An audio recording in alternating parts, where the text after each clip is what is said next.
Blade and Sorcery. What was probably my most anticipated game of 2024.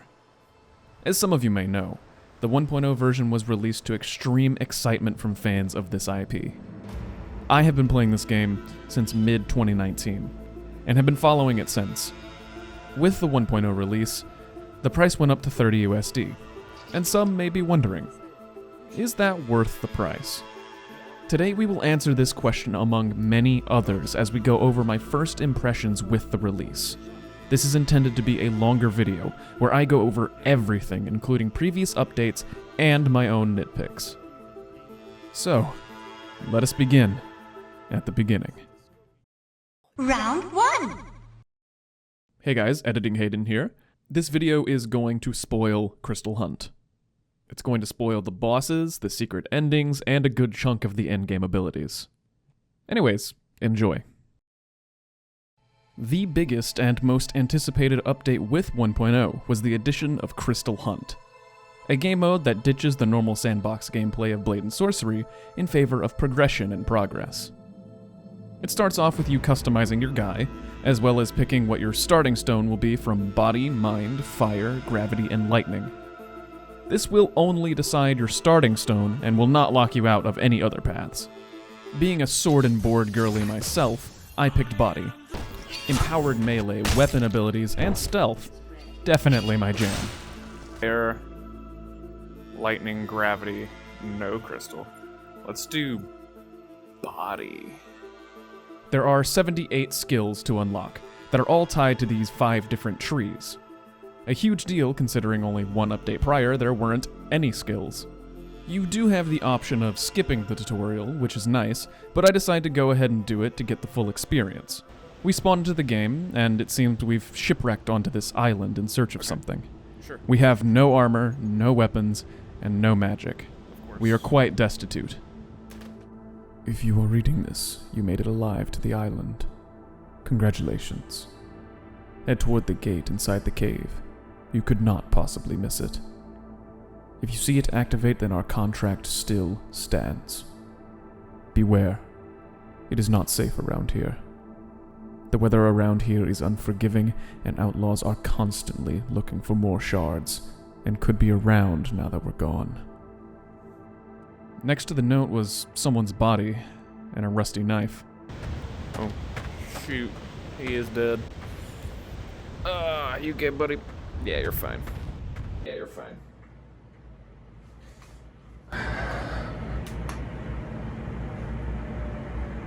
Better this than nothing. Soon we also learn that we aren't the only ones in search of this island. But why? Either way, we need to take them out. Attack!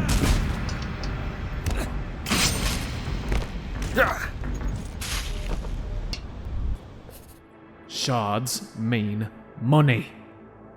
Centauri forces will pay the boss good money for those things, and that means we get paid too, you morons.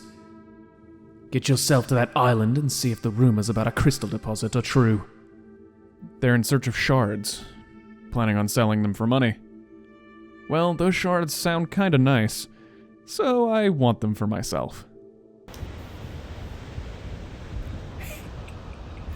Hey there, buddy.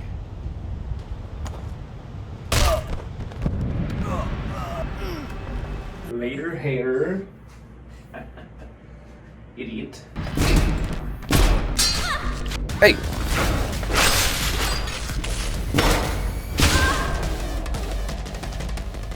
Finally, I can see what they've been protecting this whole time. I know what this is. Some notes nearby say it's a door. Such an exciting time. I believe we finally found it. Here they are. The doors to the Amanara Nar Kaya's farm. If my translations are correct, this is the best time in history to be an archaeologist. I am so happy I was accepted into the Dalgarian Preservation Society. This is a dream come true. The tablet here also speaks on some sort of ritual for granting blessings. The crowd was cheering for the candidates to the Zorik Valmo Riln, all lined up in front of the gate, ready to receive their blessings. Will one of them prove to be the Kemenet's vessel? Time will bring justice.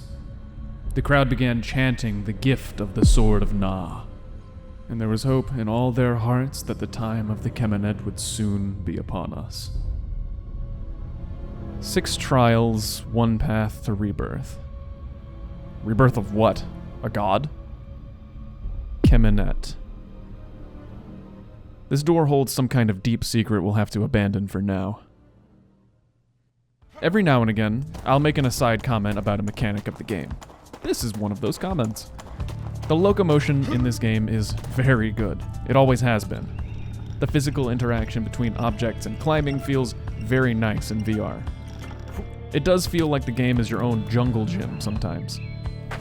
It's an extremely satisfying system. That being said, there is a fair amount of jank. I've gotten my hands clipped through roofs and walls a number of times. Sometimes you can clip them back in, but at one point I did have to reset the level because of how stuck I was.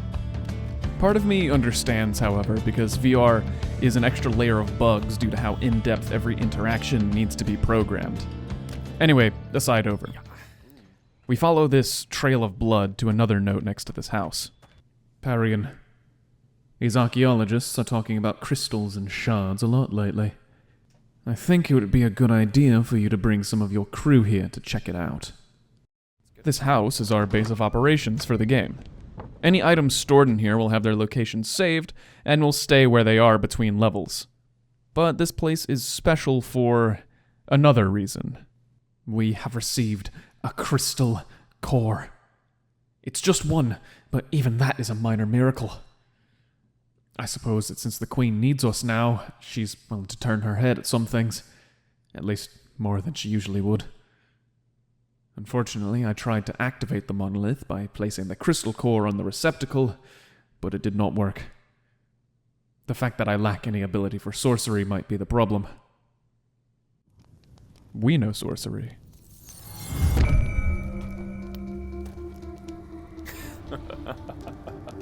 Oh yes, this is an upgrade tree. Having an upgrade tree be tied to physical 3D space as opposed to some UI menu was genius. This is where we found the body crystal core that we selected at the beginning.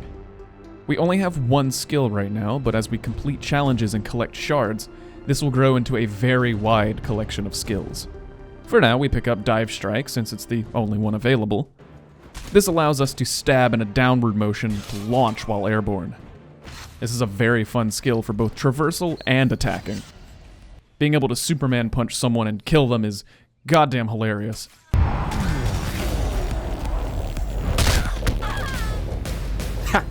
Though it is very hard to get the gesture to work consistently at first. We have a lot of things that need to be done if we are to uncover the secret of that door. So we head out and... oh, a note. Hello, mate. Welcome to Aradin.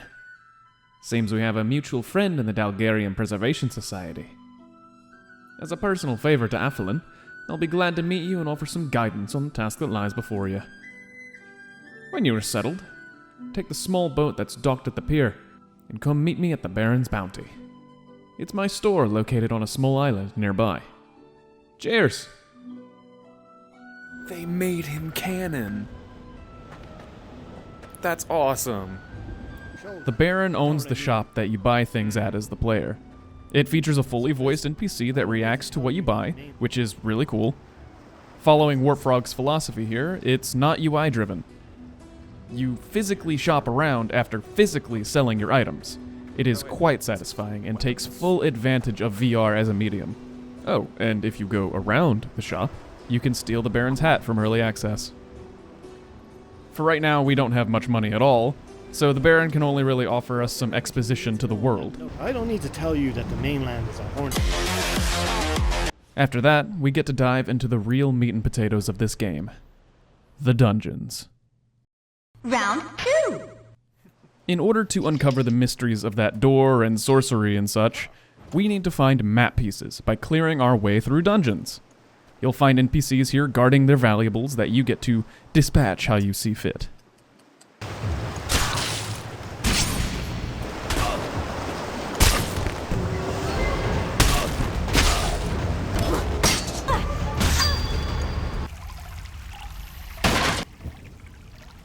Sup? Sir.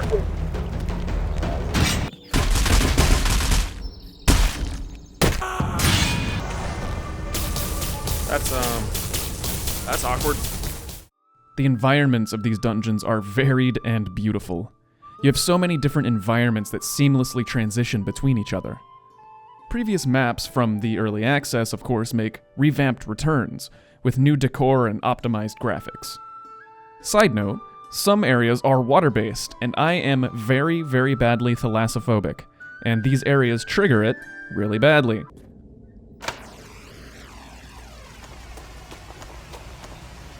Shit. Oh no! I hate this. Oh, fuck this.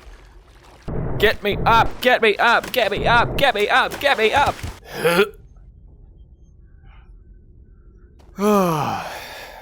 Kill me, please. Everything set out feels vibrant enough to give me a good sense of immersion. It really feels like Warp Frog cared about this part deeply enough to give us a good experience. Not only this, but some areas have little side areas with little loot stashed away. Gives you a good reason to explore these nice environments that are set out for you. Also, speaking of which, the looting system is fucking awesome. Like the other systems that are not UI driven, it is physical. You take the loot from each chest and stash it away yourself into your inventory. The loot goblin in me is very, very happy for this feature. What do we got?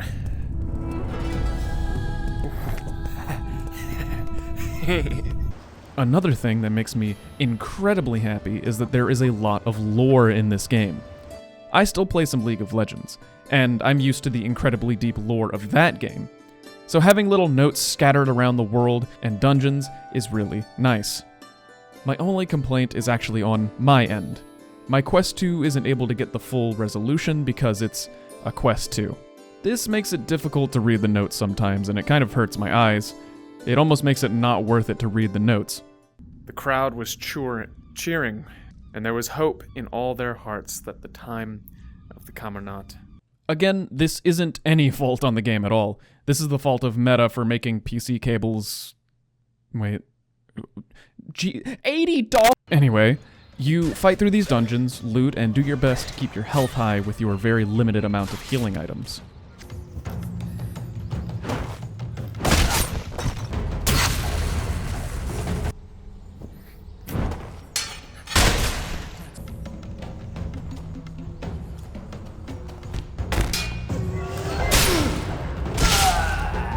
At the end, you get this huge influx of money and loot, and one of the map pieces. Collect enough map pieces, and you can make your way to the Dalgarian dungeons. These are special dungeons, with their own map sets, loot, and enemies. The Dalgarian dungeons take the normal environments that you're used to, and cranks the grandiose dial past 11. Massive chambers with well-placed decorations and environmental storytelling. I can only describe them as extremely grand and fascinating works of art. Some chambers even have these really fun gravity pillars that you swim through to traverse, which gives a completely indescribable feeling. By the way, the Dalgarians were definitely just a bunch of people playing D&D. All the Dalgarian relics are just dice. Like usual, you slash and destroy your way through enemies using your skills until... Oh wow, this area kind of looks like a boss arena. Holy shit. Running! This is, as the community calls him, Hector. He is a giant golem and is the boss at the end of every Dalgarian dungeon. Everybody say hi to Hector. Oh, isn't he just a cute little baby girl? His attacks include, but are not limited to, stoning you, exploding himself, and just straight up beating your ass. This is an incredibly well-made boss fight and takes advantage of everything the game lets you do. Your goal is to hit all these purple crystals on his body, but some of them are shielded by these crystals. It works. Meaning, yes, you're gonna have to climb all of them to get them while dodging Hector's assault. The main purple crystals can be accessed in a few different ways. You can climb Hector's body, which I do not recommend.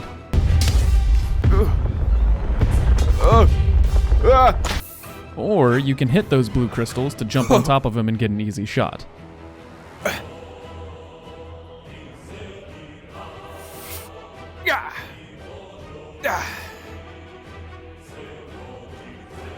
I'm getting that one on your back, Hector. I'm getting both of them, actually. See you later.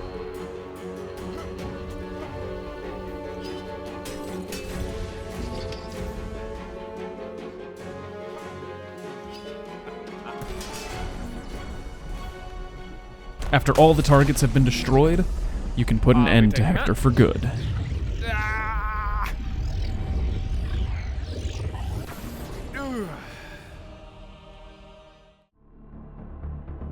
This is a prismatic crystal. We can bring it into this shrine to unlock another path, or further our current one.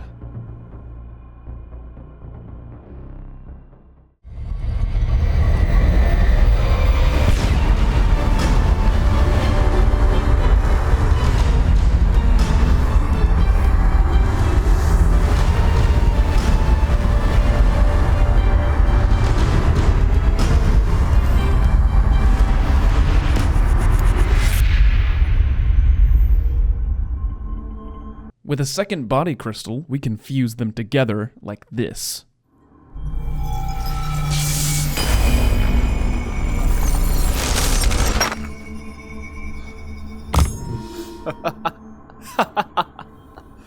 Doing this unlocks the next tier of progression within that path. Being the way that I am, I fully unlock the body path. At this point, I'm going for an unstoppable force of nature with extremely heavy armor kind of thing. In addition to Dive Strike, I get Bouncing Shield, Intimidation, Ranged Expertise, Second Wind, Skulker, Wrestler, and, one of my favorites, Martial Protege. The skill that lets you chop people up using knife hand strikes.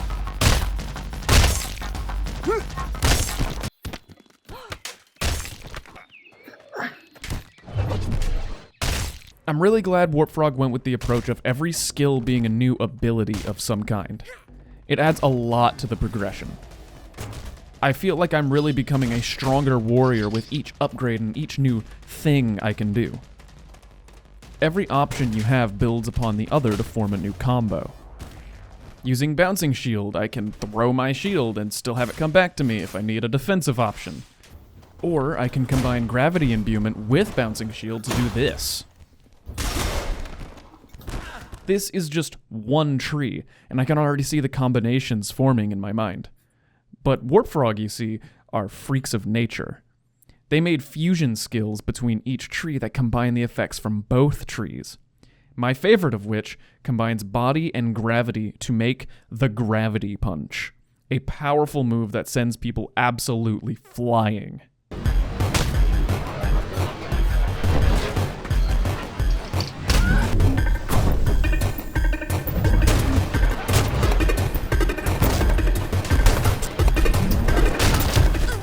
There's fusion skills between every single tree, and I won't get to see all of them in this playthrough because there's so many. And as another aside, this patch actually removed mana from the game, so you are allowed to cast to your heart's content. By the end of the game, you're going to feel like a god. But our good friend Hector is here to humble us.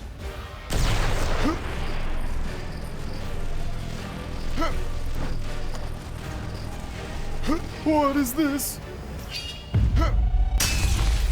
What?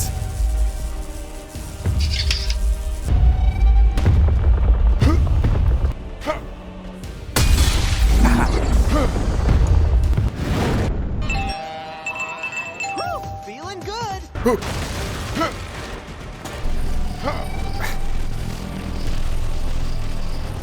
do I even get up there?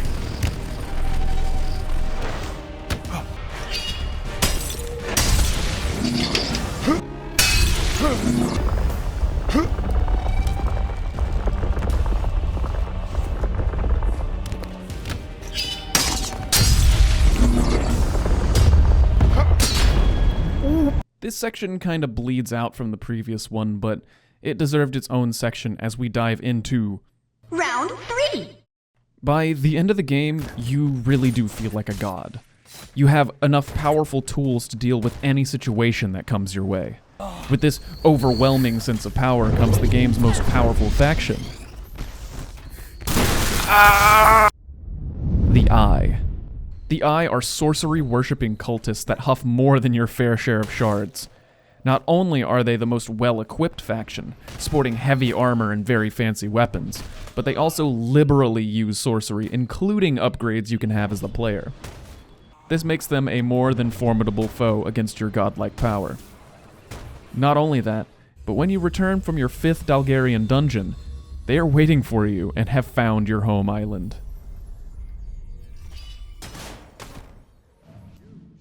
Talion, the archaeologist we captured finally gave up. She gave us all the information that we need. The location that leads to the Amanara Nar Kaya's farm, and the lair of the Kemenet. I selected the best sorcerers to follow me. We will catch the Kemenet directly where they hide. Under the eye of Kaiosva, we will prevail. Whatever this door is hiding, the Eye have a vested interest in, and they need to be dealt with.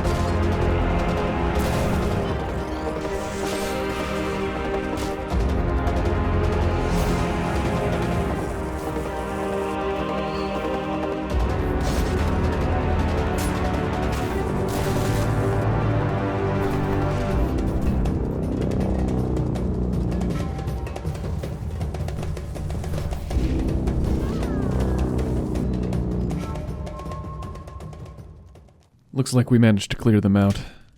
We have only one more dungeon that we need to complete. Then, we can finally uncover the truth of this door that everybody seems to be after.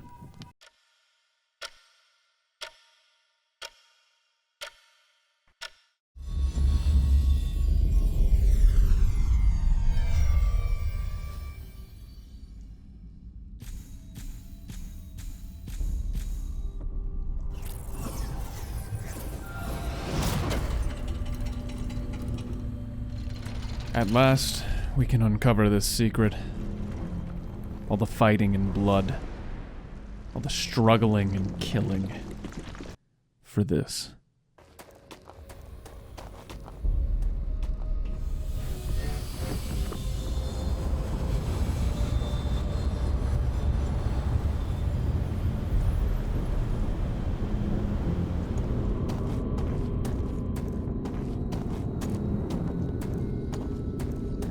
What is this place?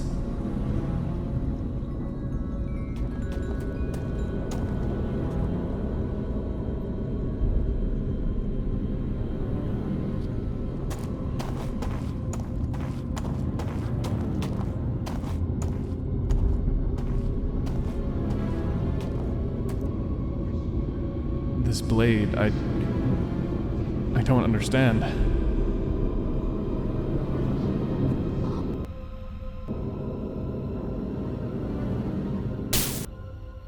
No. No. This can't be the end. Not after everything. No. No.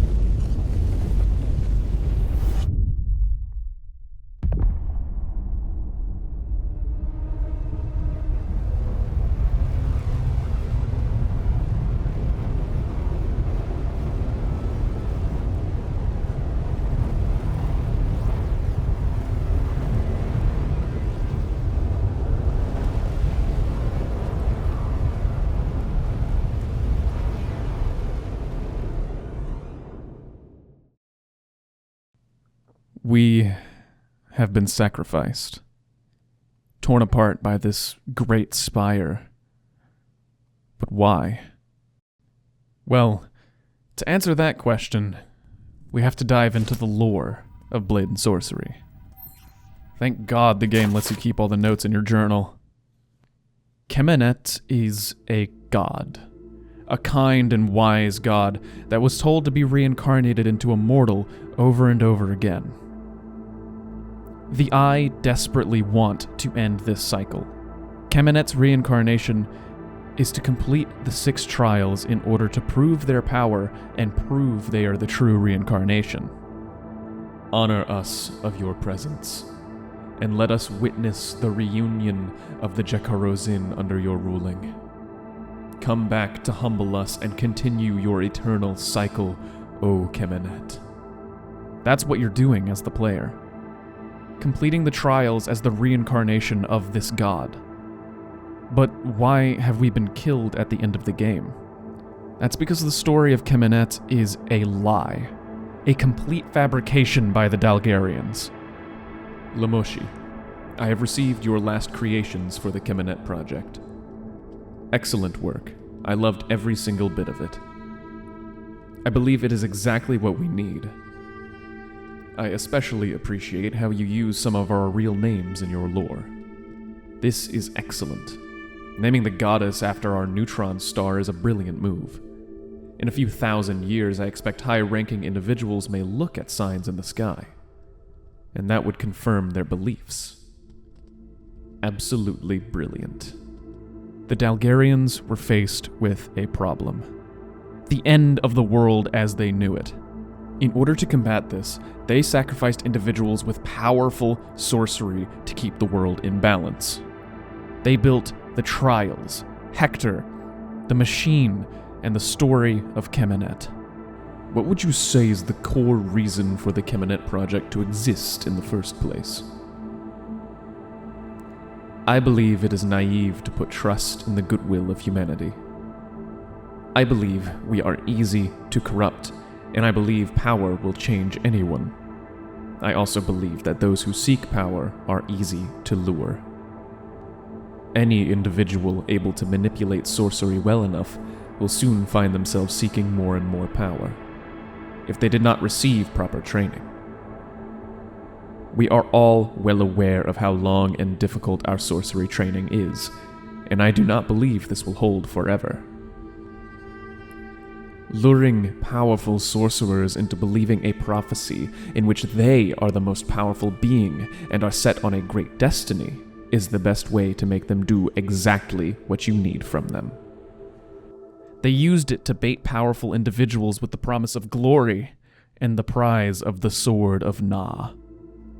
The Dalgarians' constructs are thousands of years old by modern times. How many hundreds of individuals were slaughtered by this false cycle in order to maintain and preserve the status quo? If all this is true, we need to tear it down. We need to end the cycle. It may mean the end of the world, but I really want that sword. One of these documents mentions an emergency shutdown sequence for Project Kemenet. Required tools and personnel.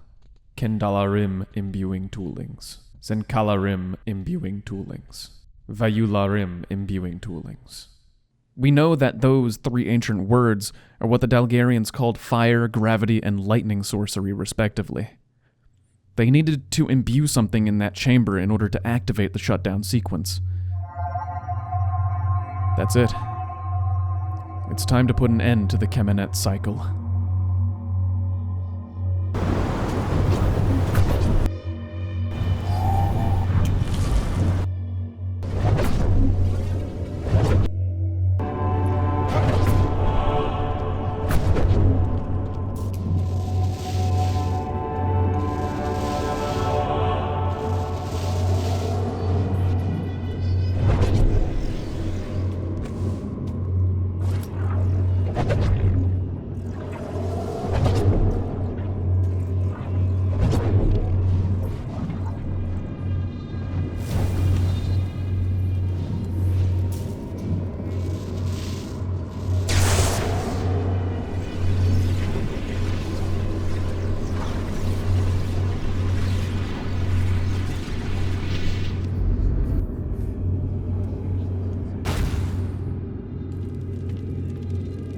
Oh.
It's over.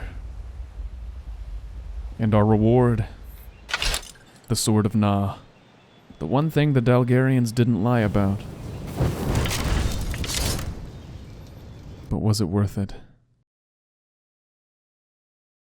At last, we find ourselves at the end of this video. While I am wrapping things up here, I'd like to go over some nitpicks and gripes before I reveal my final verdict. Sometimes collision can be wonky. I mentioned my hands clipping through walls and ceilings. Additionally, I have clipped out of bounds completely only twice in the making of the video. Uh-oh. That's probably not good.